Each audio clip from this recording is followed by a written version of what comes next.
아침 일라디오. 안녕하십니까. 오늘 아침 일라디오 진행의 아나운서 오승원입니다. 지구 환경을 살리기 위해서 친환경차로 바꿔 타고 폐기물도 줄이고 많은 노력을 하고 있는데요.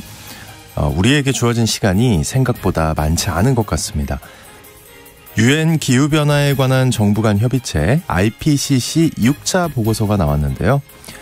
2040년 내 지구의 지표 온도가 산업혁명 시대 이전보다 평균 1.5도 증가할 것이란 전망이 나왔고요. 그래서 이산화탄소 감축 노력이 더 시급하다는 엄중한 경고가 나왔습니다. 지구의 온도는 1도씨만 올라도 곳곳에서 가뭄과 자연재해, 물 부족과 식량난이 벌어지고요. 2도씨가 오르면 빙하가 녹아서 바다 인접도시들이 가라앉고 열사병으로 사상자가 속출하는 큰 위기가 닥친다고 하는데요. 이런 일들이 2040년, 불과 17년 후에 벌어질 수 있는 상황이라고 하니까요. 막연한 공포감을 넘어서 구체적인 실천에 대해 또 한 번 돌아볼 때라는 생각이 듭니다. 3월 21일 화요일, 오늘 아침 일라디오 출발합니다.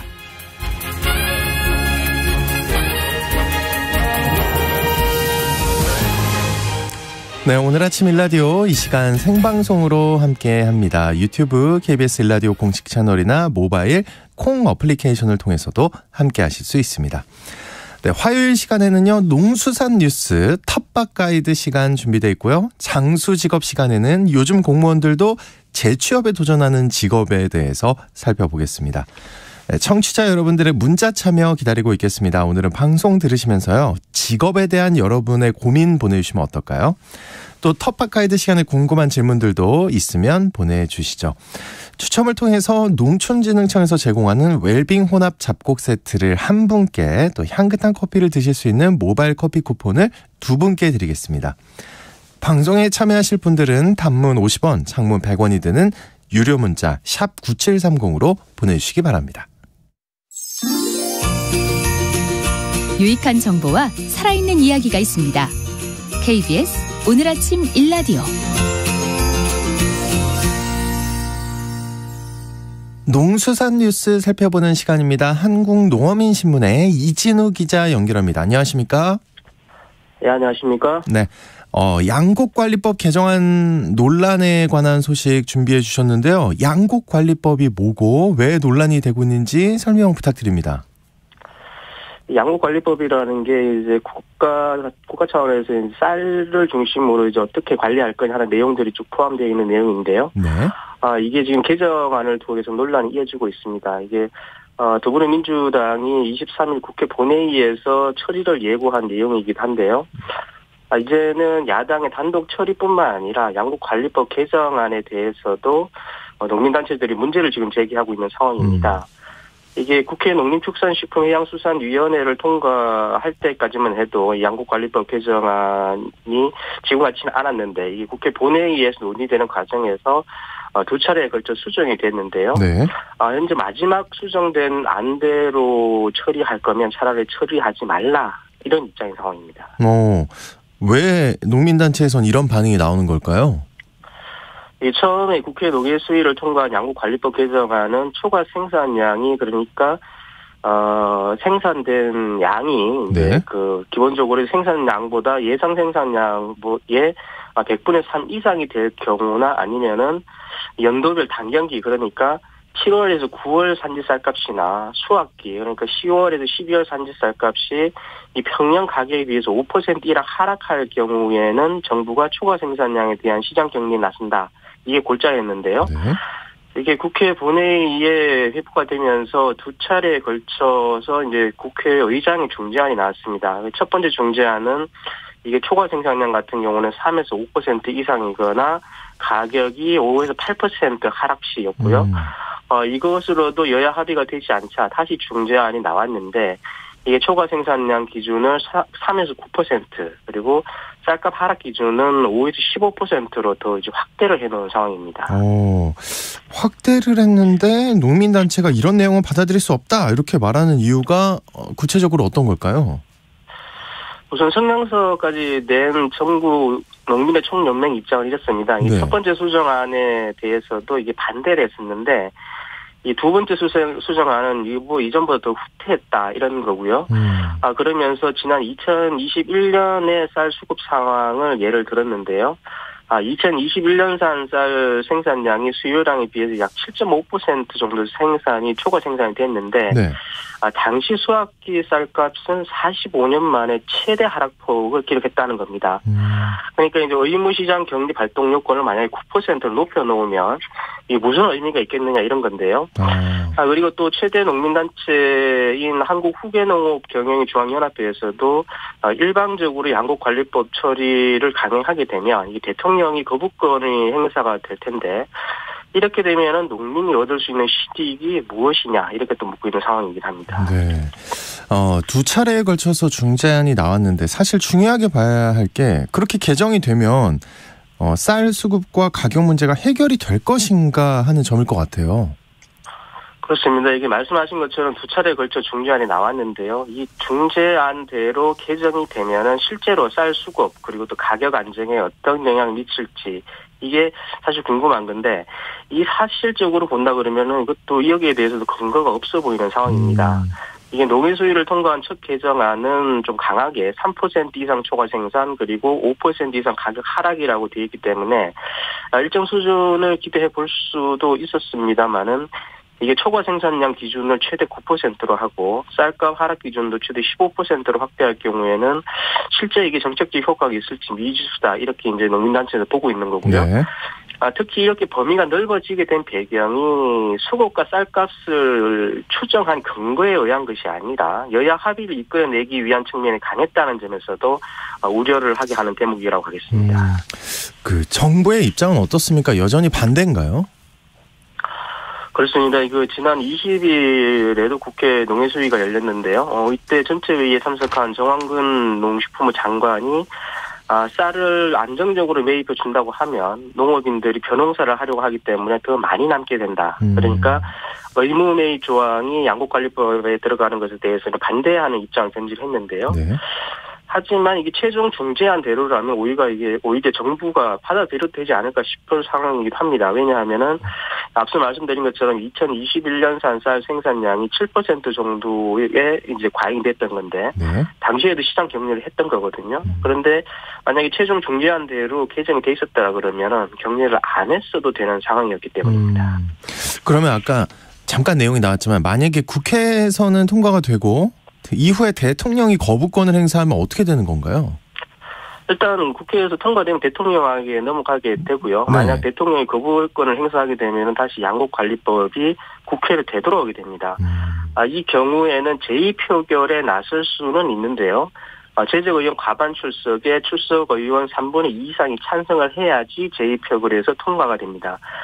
그런데 국민의힘 의석수가 110석이 지금 넘는 상황이고요. 네. 그래서 제2표결을 한다 하더라도 통과되기는 어려울 것 같습니다. 이렇게 된다 그러면은 자연스럽게 21대 국회에서는 폐기 수순을 밟게 될 것으로 이렇게 관측이 되는 상황입니다. 그렇군요.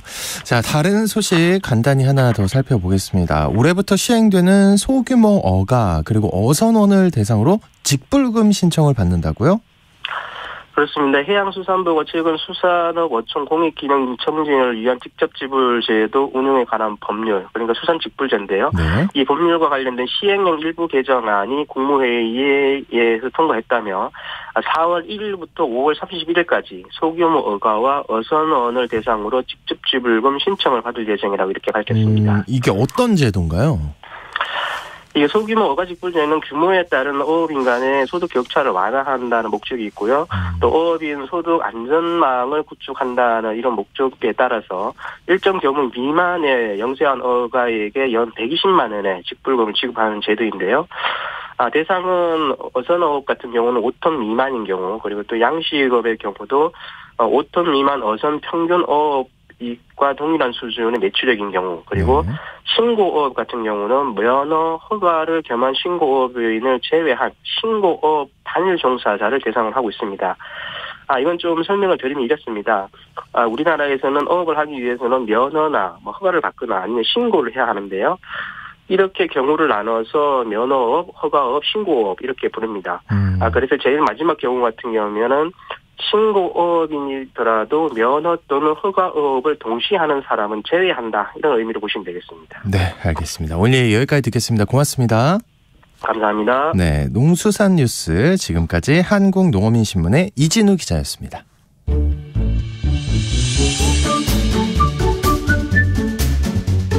아침을 여는 기분 좋은 습관. KBS 오늘 아침 1라디오.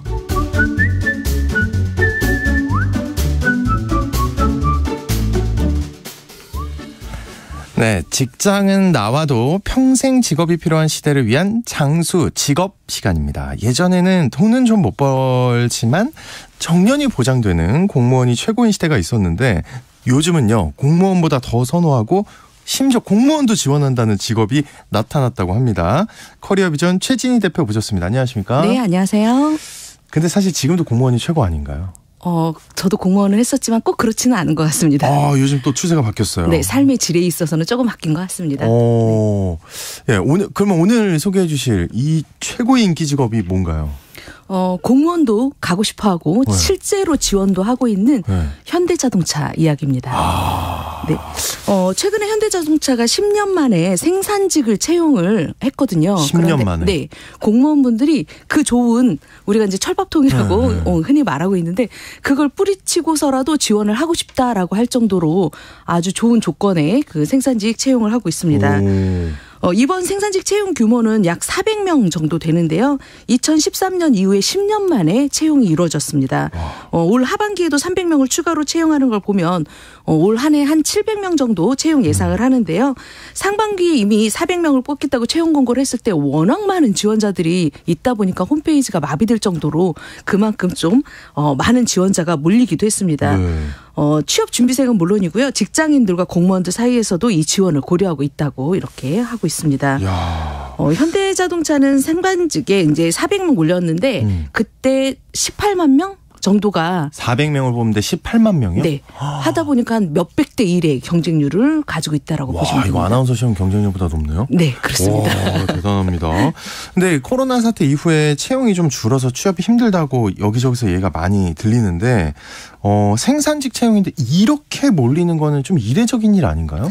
몇백 대 1까지 가는 거? 다른 대기업에 비해서는 이례적이긴 합니다. 다른 대기업들도 다 생산직을 뽑고 있잖아요. 그런데도 불구하고 유독 이 현대기아차에 많이 몰리는 이유가 네. 따로 있었는데요. 네네. 삼성이나 SK, LG 등 이런 대기업 사무직들조차도 네.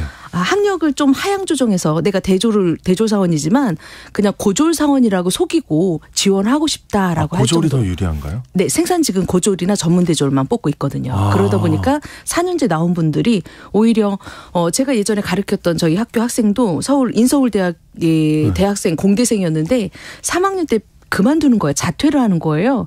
그리고 울산 지역에 있는 전문대로 가서 다시 편입을 해서? 네네. 그쪽으로 가서 전문대부터 해야 이제 생산직으로 들어갈 수 있으니까 그 정도로 조금 인기가 있는 직업이다라고 보시면 될 것 같고요. 그러다 보니 현대차 생산직의 뭐 연봉이나 복지 혜택은 우리가 시내 직장이라고 불리고 있는 공기업보다 더 많습니다. 그래요? 네. 좀 이렇게 좀 알려주세요, 구체적으로. 네, 워낙 뭐 평가가 네. 좋다 보니까 네. 이 현대자동차 생산직을 뭐 킹산직 이렇게 최고를 킹을 띄잖아요. 그리고 요즘 나서 다 붙이죠. 네, 킹산직 뭐 이렇게 불리고 있습니다.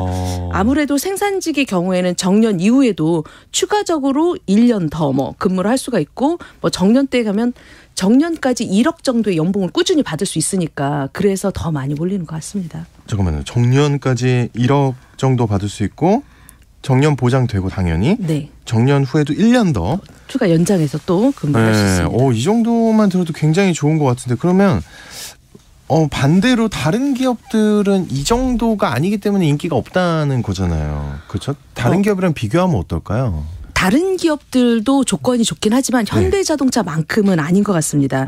아무래도 현대자동차 같은 경우는 사람들이 이렇게 많이 몰리는 이유를 보면 고용 안정이라고 할 수 있는데요. 노조 중에서도 사실 현대자동차 노조가 최고로 많이 치고 있잖아요. 그렇죠. 그러니까 함부로 노조에 가입된 사람들을 함부로 자를 수는 없는 거예요. 다른 기업들보다는 고용 안정 면에서는 최고다라고 여겨지는 게 현대자동차고 그래서 거기서는 뭐 60세 이후에 1년 더 추가적으로 근무를 할 수가 계약직으로지만 근무를 할 수가 있는 겁니다. 또 현대차의 가장 큰 매력이라고 하면 급여. 라든가 복리 혜택이 다른 대기업이 따라올 수 없을 정도의 그런 혜택들이 조금 있습니다. 재취업을 할 때 이 사무직 같은 경우에는 현대차에서는 보통 평균 연봉이 9,600만 원이다라고 하거든요. 현대차는 평균적으로 봤을 때 신입사원 초봉도 5천에서 6천만 원 정도가 됩니다. 아, 초봉이 세네요. 네, 저희가 특별수당이라고 얘기를 하잖아요. 네. 5, 6천만 원이 되다 보니까 4년제 나왔어도 이제 본인이 속이고 고졸로 해서 지원하기도 하고요. 네. 그래서 지원할 때 생산직 지원할 때 나 대학 나왔다고 이렇게 하면 오히려 떨어지세요. 그런데 그걸 모르고 실제 사무직으로 근무하셨던 분들이 생산직 다 뭐 지원하면 가능하신 줄 알고 많이 나도 지원해볼까 이런 생각을 하시는데 네. 지원은 하지만 뽑아주지는 않는다는 거. 나이 제한 이런 거는 크게 중요하지 않은가 보네요. 나이 제한은 중요하지 않는 대신에 기술직, 생산 기술직이기 때문에 기술직 부분에서 자격증이라던가 이런 조건이 조금은 있습니다. 그렇군요. 그리고 아무래도 생산직이긴 하지만 현대차 같은 경우에는 이런 지속적인 기술 개발도 그렇고요. 뭐 모빌리티 시장 이런 선도적 역할을 하기 때문에 같은 생산직이더라도 같은 제조업이더라도 아무래도 이런 새로운 신기계나 뭐 자동차 관련해서 새로운 모델이야. 저 차 내가 만들었어. 뭐 이런 자부심도 조금 생길 수가 있고 그러다 보니까 이쪽 현대자동차에 근무하시는 생산직분들은 좀 프라이드도 좀 강하신 것 같기도 합니다. 근무 여건은 어떤가요? 이렇게 괜히 생산직 하면은 막 야근 많을 것 같고 교대 근무 막 세게 할 것 같고. 다른 곳은 그렇습니다. 똑같은 제조업 생산직에 아직까지도 3교대를 하고 있고 뭐 교대 근무 지금은 그래도 주 52시간 이게 정해져 있기 때문에 그나마 좀 좋아지긴 했지만 그래도 뭐 3교대가 가능하지만 현대자동차는 2교대입니다. 3교대 없습니다. 그러니까 더 몰리게 된 것도 있습니다. 이유가 있네요. 네네. 네. 요즘 기업들 실질적인 고용 현실이 어떤지 궁금한데요. 특히 좀 코로나 이후에 변화가 좀 많다면서요. 네, 아무래도 코로나 이후에 전 세계적으로 경기가 좀 둔화되기도 했었죠. 이러한 현상은 중장년층의 이런 불안정한 고용 상태와 연계돼서 퇴사를 좀 더 일찍 하게 되는 걸로 그런 영향이 왔습니다. 네. 코로나19로 인해서 기업들이 경영 비용을 좀 줄이고 절감하기 위해서 조직을 효율성으로 움직이고 싶다라고 해서 인력 감축이나 조직 개편을 진행을 했었는데요. 그러다 보니까 중장년층의 일자리가 좀 많이 감소되었고 원래 우리가 정년하면 50세에서 60세 사이에 정년이 이루어지거나 공공기관 같은 경우 60세에 정년이 이루어지는데 최근에는 대기업들도 30대에서 명예퇴직을 미리 받고 있기도 합니다. 그래서 30대 40대 연령에 상관없이 이런 정년 퇴직을 좀 종용을 하고 있고요. 제가 컨설팅했던 기업에서도 30대에 이미 명예퇴직에 신청을 한 거예요. 말도 안 돼요. 네, 그래서 30대인데 들어온 지 5년 만에 퇴사를 하게 되는 이런 것도 직접 목격을 하기도 했습니다. 그러니까 지금 경기가 안 좋아서 그러는 것 같은데 네네. 그러면 경기가 다시 좋아지면 그래도 채용을 좀 더 신경 쓰지 않을까요? 더 하지 않을까요? 그렇죠. 코로나 이전에 막 많이 우리가 구조조정도 있었다가 다시 이렇게 코로나가 어느 정도 풀리면서 지금 이제 채용이 늘어나고 있는데 좀 안타까운 소식은 코로나가 막 발생했을 때 정규직을 다 구조조정해서 내보냈잖아요. 그럼 뽑을 때 또다시 정규직을 채용을 해야 되는 게 맞는데 그런데도 불구하고 우리가 고용 유연성이다라고 해서 최근 기업들은 정규직을 뽑는 게 아니라 새로 뽑을 때는 프리랜서라던가 계약직이라던가 파견직 이런 직종을 좀 더 많이 뽑아서 아무래도 노동력을 좀 활용하려고 하다 보니까 이 고용의 형태가 좀 다양화되고 있고요. 중장년층 같은 경우도 저도 이제 컨설팅을 할 때 내가 아무리 기술력이 있고 연구직으로 취업을 했더라도 다시 할 때는 특히 경력이 많은 우리 중장년층 같은 경우 다시 들어갈 때는 그 경력을 다 인정을 해줘야 되니까 연봉이 너무 세잖아요. 그러다 보니까 그분들보다는 좀 연봉은 적으면서 그 경력은 가져갈 수 있는 전문 계약직이라는 게 있습니다. 네. 그래서 전문 계약직으로 다시 채용을 하고 있습니다. 그렇군요.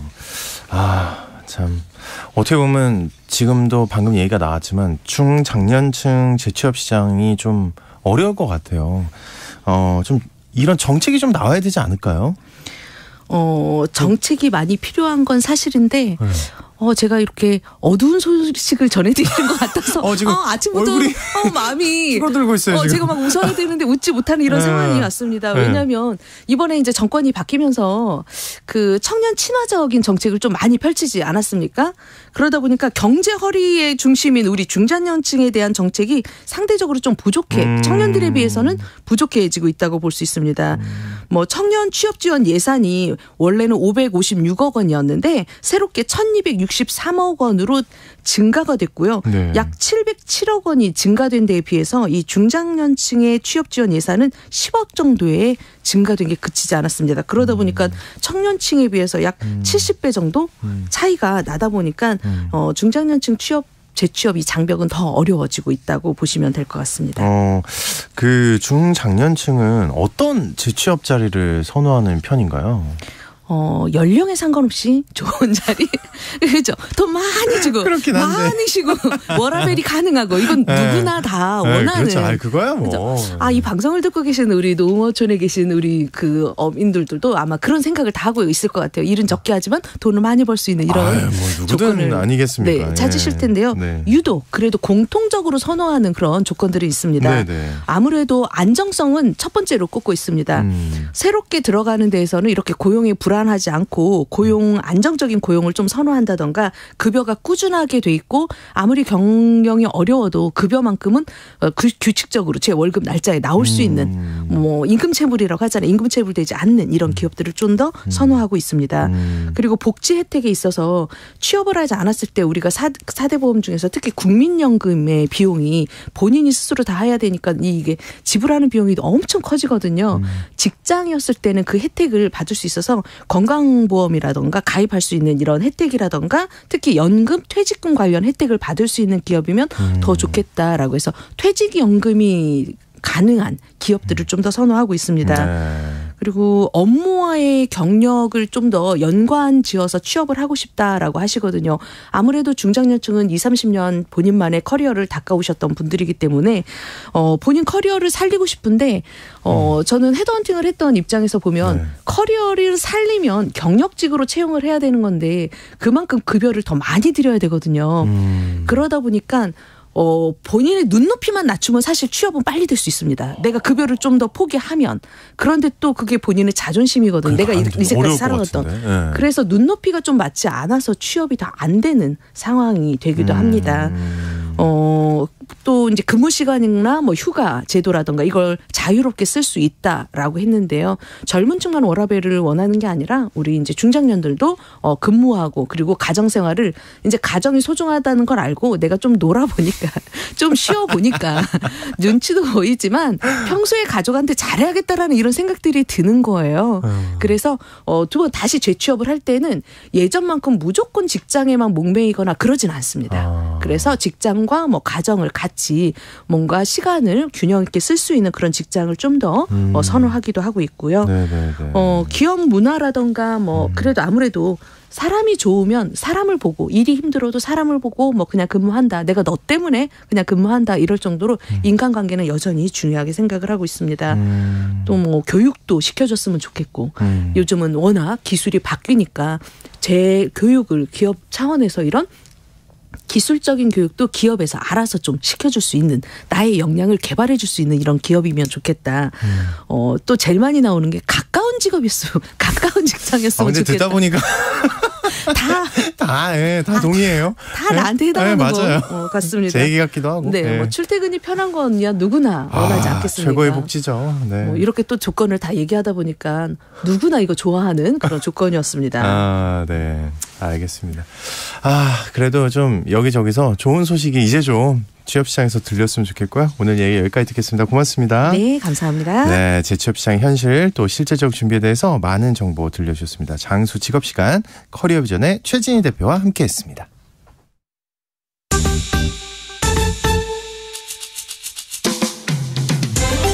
활기찬 하루를 여는 오늘 아침 1라디오 건강한 아침 습관.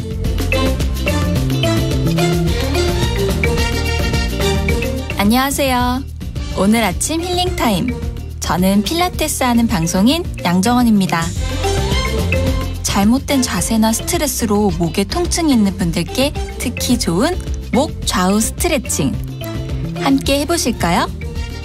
가장 기본적인 동작이지만 목, 어깨 근육 뭉침을 풀어주고 유연하게 해주는 동작입니다. 자, 먼저 머리를 오른쪽으로 지그시 기울여주세요. 손이 자유로우신 분은 오른손으로 머리 반대쪽을 감싸고 오른쪽으로 당기듯이 지그시 눌러주세요. 이때 왼쪽 어깨가 따라 올라가지 않게 주의해주세요. 하나, 둘, 셋, 넷, 다섯. 이때 귀가 어깨에 닿는 느낌으로 쭉 늘려주세요. 자, 이제 왼쪽으로도 천천히 머리를 기울여 목을 늘려볼게요. 하나, 둘, 셋, 넷, 다섯. 가능하시면 좌우 5초간 3회씩 반복해주세요. 오늘도 여러분의 건강한 하루를 응원합니다. 저는 양필라 양정원이었습니다.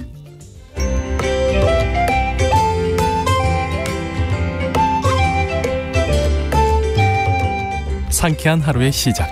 KBS 오늘 아침 1라디오. 네, 아까 그 커리어 직업 장수 코너에서 그 우리 최 대표님이 고졸만 뽑는다 이런 뉘앙스로 말씀을 하셨는데 아니고요. 현대차 생산직의 지원 자격은 고졸 이상 연령 성별 무관이기 때문에 대졸일 경우 떨어질 수도 있다고 말씀하신 건 개인의 의견이라는 거 양지해 주시기 바랍니다. 오해하지 않으셨으면 좋겠어요. 자, 도시 농부들의 텃밭 가이드 수원 씨앗도서관 박영재 관장님과 함께합니다. 안녕하세요. 네, 안녕하세요. 네, 혹시 그 수지사 씨는 민으로 시작되는 이름 가진 어머니 한 분 안 가셨나요? 네, 아직. 그래, 저희 어머니인데요. 그래요? 듣더니 자기 네. 꼭 가겠다고. 수원해요. 네, 감자 심으시거든요. 네. 자, 오늘 텃밭과 관련해서 궁금한 점이 있으시면요. 단문 50원, 장문 100원이 드는 유료 문자 샵 9730으로 지금 바로 문자 주시기 바랍니다. 아주 자세한 답변 준비가 돼 있을 겁니다. 그죠, 관장님? 네. 네. 근데 관장님, 텃밭에서 이제 뭔가 자라기 시작하는 계절이죠? 네. 요즘 보면 제 밭 주변에 냉이를 캐러 오시는 분들이 그렇게 훌쩍 늘었어요. 예. 그런 걸 보면 그래도 이제 완연한 이제 봄이 왔다는 걸 느낄 수 있는데요.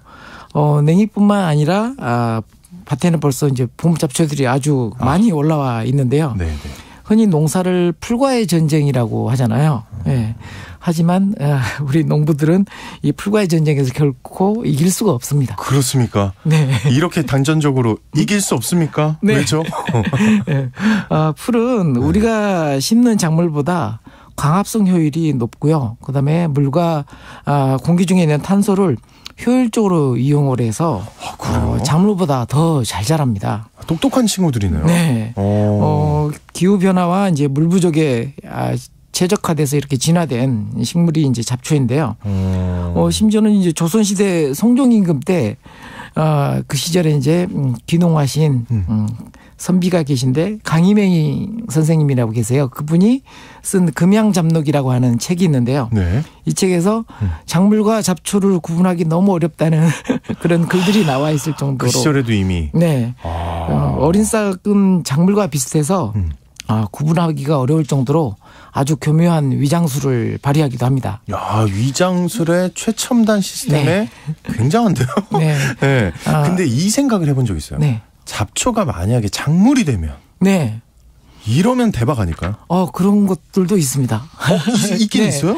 오히려 이런 작물들이 잡초들이 오히려 작물로 이렇게 활용되면 어땠을까 하는 그런 이제 아쉬움도 있었는데 그런 작물들도 있고요. 그리고 또 이렇게 잡초를 우리 냉이나 이런 것처럼 먹기도 하잖아요. 네. 그런 식으로 하기도 하는데 우리가 심는 대부분의 그 작물들은 야생식물을 길들여서 이렇게 만들어진 것들입니다. 이제 그것을 이제 농업혁명이라고 하죠. 네네. 비교적 늦게 이제 이렇게 작물로 길들여진 야생식물들이 이런 잡초와 똑같은 효율적인 광합성 방식을 물려받았습니다. 그 작물이 옥수수, 수수, 기장, 조와 같은 작물들입니다. 이런 작물들은 그런 잡초와 똑같은 그 효율을 발휘하기 때문에 잡초와의 경쟁에서도 잘 이겨냅니다. 근데 그 옥수수 이런 게 아니라면 네. 작물을 심을 때 잡초를 어떻게 하면 좀 이렇게 완전히 없앨 수는 없어도 억제할 수 있을까요? 네. 올 한 해 풀과의 전쟁을 조금이라도 이제 수월하게 치르려면 사실은 이제 일찍 지금부터 이렇게 준비가 필요합니다. 네. 잡초가 올라온 다음에는 일이 커지거든요. 네, 지금부터 제가 알려드리는 방법을 시도해 보시면 좋을 것 같은데요. 이렇게 날이 풀리면 제가 제일 먼저 하는 일은 먼저 검정 부직포라든지 100% 차광망으로 밭을 덮는 겁니다. 일항 위를 덮어서 이렇게 덮어주면 3주에서 4주 정도 두면 따뜻한 날씨에 이렇게 싹이 튼 잡초들이 햇볕을 못 봐서 이렇게 약해집니다. 네. 그런 다음에 덮었던 것들을 걷어내고 밭을 갈아주면 잡초들을 일일이 출현해서 집어내는 일을 덜 수가 있습니다. 그냥 어떻게 보면 간단하게 그냥 다 네. 힘을 쫙 빼놓는. 네, 그렇죠. 네. 이렇게 하는 거예요.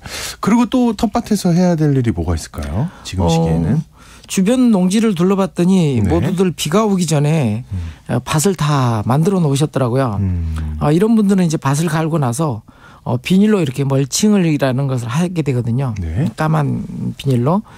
저는 이제 따로 비닐 멀칭을 하는 대신에 농사 시작 전에 그리고 이제 봄 작물 재배 이후에 다음 작물로 옮겨가기 전까지 이렇게 덮어두었다가 밭갈이 전에 걷어내는 방식으로 잡초를 제거합니다.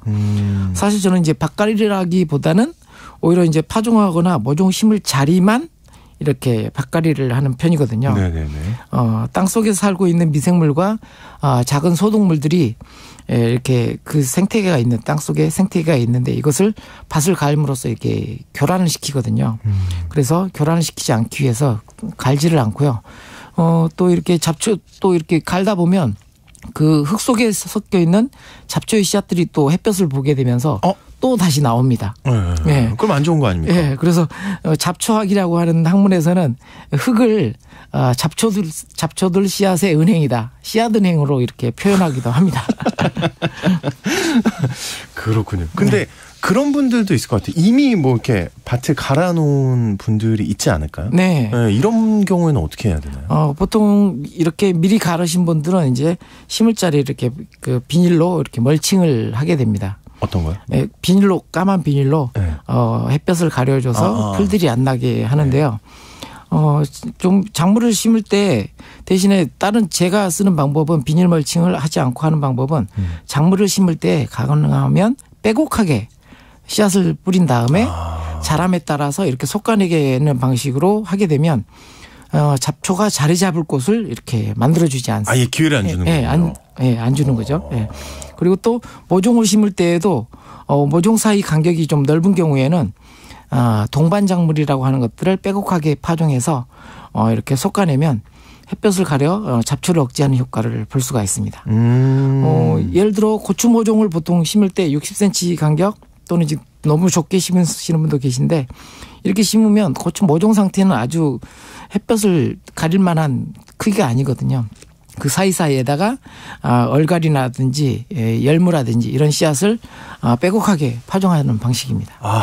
그래서 솎아내고 또 솎아 먹기도 하고 그리고 이제 나중에 어느 정도 고추가 햇빛을 가릴 정도의 수세를 이루게 되면 그때는 이제 열무는 다 수확하고 나서 고추만 이렇게 자라는 상태로 하게 됩니다. 그래서 잡초가 자랄 공간과 햇볕을 내주지 않는 방식으로 하면 되는데요. 혹여 이제 비집고 나오는 잡초가 있으면 솎아내기 작업을 하면서 뽑아주면 되고요. 이렇게 고추가 그늘 가려서 이제 자랄 무렵이면 잡초는 그 자리에 이제 좀 나오면 뽑아서 이렇게 고추 밑에 고랑에 일항에 이렇게 눕히고요. 그리고 고랑에 있는 잡초들은 또 뽑지 말고 베어서 짧게 베어서 이렇게 일항 위로 올려서 풀로 멀칭하는 그래서 풀로 풀을 잡는 방식으로 이렇게 농사를 합니다. 진짜 전쟁 많네요. 여러 전략들이 있고. 근데 질문들이 지금 쭉쭉 들어오고 있는데요. 9555님 질문입니다. 해마다 일항 만들기 귀찮아 만들어 놓은 일항에 거름만 뿌려서 채소 심어도 될까요? 이렇게 네, 제가 하는 방식하고 똑같은 거예요. 네, 네. 방식인데요. 네. 근데 이제 풀이 있으니까 가급적이면 이 여기다가 검정 부직포라든지 아니면 베어낸 풀이라든지 이런 걸로 두툼하게 덮어놓으면 심을 자리에 풀은 없앨 수가 있습니다. 네. 근데 이거는 제가 방송 진행한 지 얼마 안 돼서 느끼는 감상인데요. 네. 관장님 인기가 대단한데요.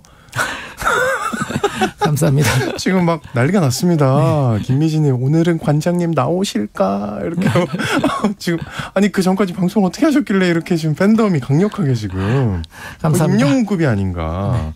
네, 또 다른 분 김경환님 박영재 관장님 방송 다시 듣기 되나요? 네, 유튜브에서 저희 방송 다시 듣기 하실 수 있고요. 5242님 광주광역시입니다. 다음 주에 도시 텃밭에 감자를 심어도 될까요? 무병종서를 심으라고 하는데 씨감자는 어디서 구입하나요? 이렇게 보내주셨어요. 네. 지금 감자 심을 철이에요. 지금 딱. 저희 어머니도 심었다고. 네. 보통 이제 주말 농장을 개장하는 타이밍이 감자하고 양파 모종을 심을 수 있는 시기에 이렇게 주말 농장을 개장을 하거든요. 네. 네. 아마 이제 무병 종자는 이제 원예상이라든지 이렇게 종자 파는 가게에 가면 고냉지 감자라고 해서 이렇게 나와 있는 씨감자가 있습니다. 반드시 그런 씨감자를 사셔야 네. 병이 없고 또 수확량도 많은 감자를 심을 수가 있습니다. 네, 고랭지 감자입니다. 네. 씨감자 사시면 될 것 같고 6629님 저는 조그맣게 텃밭 운영을 하고 있는데 퇴비로 한약 찌꺼기를 사용하다 보니 지렁이가 많대요. 네. 그래서 두더지가 작물들을 가만두지 않아서 너무 속상합니다. 두더지 없애는 방법 좀 알려주시면 감사하겠습니다. 네. 아마 주말 농장이나 텃밭에 가보면 바람개비를 설치해 놓은 텃밭을 보신 적이 있을 겁니다. 네. 진짜 바람개비요? 네. 바람개비를 이렇게 설치해 놓으면 보통 이제 페트병을 이렇게 잘라서 이렇게 만들기도 하는데요. 그 바람개비를 만들어 놓는 이유가 그 두더지를 쫓기 위해서입니다. 그걸 어떻게 쫓아요? 바람개비가? 두더지가 진동에 민감하거든요. 그러면 바람개비가 흔들리면서 그 흔들리는 진동이 땅에 이렇게 가게 되면 그 견디지 못해서 이사 갑니다. 진짜 그 정도로 예민해요? 네, 아주 예민합니다. 그게 그 이유구나. 네. 저도 가끔 보면 왜 저걸 저렇게 만들어놨나 했던 적이 있었거든요. 네, 적용용 목적이 아닙니다. 아니군요. 네, 알겠습니다. 또 다른 질문. 질문들이 너무 많아요. 간단하게 이거 어떨까요? 정현숙 님이 보내신 옥수수는 몇 센티 간격으로 심어야 할까요? 이렇게. 옥수수는 보통 빼곡하게 심는다 하더라도 30cm 이상으로 이렇게 심으셔야 돼요. 30cm? 네. 보통 널찍하게 하려면 이제 40-50cm씩 이렇게 하는 게 좋고요. 보통은 이제 빼곡하게 심는 분들도 30cm 정도는 이렇게 심게 됩니다. 네. 안성진님, 도라지를 파종하려 합니다. 파종 시에 멀칭 재배와 산파 재배 시 어떤 게 효과적일까요? 2,000평 정도입니다. 이렇게 보내주셨어요. 네. 보통 이제 멀칭 재배하고 산파 재배는 좀 다른 개념인데요. 네. 보통 도라지를 산파를 해요. 씨앗이 워낙 잘기 때문에. 네. 그래서 산파한 다음에 이게 그 멀칭을 해서 구멍 뚫린 곳으로만 이제 싹이 나오게 하는 방식이 이제 같은 얘기죠. 그러니까 네. 산파하고 그 이후에 구멍 뚫린 부분으로만 도라지가 나오게 하는 그런 방식을 이제 채택을 하는데요. 네.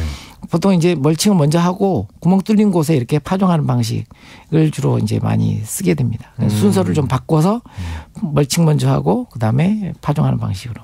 멀칭 먼저 하고 네. 파종하는 방식으로. 네. 6344님. 수고 많으십니다. 라고 일단 얘기하셨고 커피 찌꺼기가 화초에 좋은 거름이 될 수 있나요? 이렇게 질문하셨어요. 네.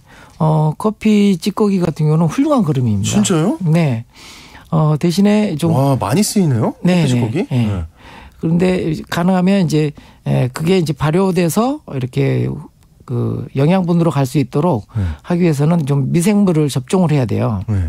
그래서 가급적이면 좀 이렇게 말려서 그다음에 미생물과 섞어서 좀 부숙을 시킨 다음에 쓰시는 게 좋습니다. 아이고 질문들이 엄청나게 들어오는데 아쉽습니다. 예, 다음 주에 더 많은 얘기 나눠보도록 하겠습니다. 오늘 텃밭 가이드 박영재 관장님과 함께했습니다. 고맙습니다. 네, 감사합니다. 네, 참여해주신 분들 모두 감사드리고요. 당첨자는 홈페이지에 게시해드리겠습니다. 오늘이 저기상 춘분입니다. 네, 미세먼지도 계속되니까요. 불씨관리, 건강관리 신경 쓰시기 바랍니다. 저는 내일 다시 돌아오겠습니다. 내일 뵙겠습니다.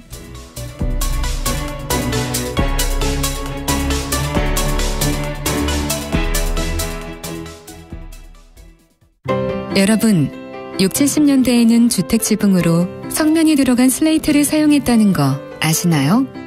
훼손된 슬레이트 가루가 폐로 들어가면 암을 유발하기도 하는데요. 정부와 지자체가 성면으로부터 국민을 보호하고 주민 부담을 줄이기 위해 주택 슬레이트 지붕 철거 비용을 지원하는 슬레이트 처리 지원 사업을 추진 중입니다. 취약계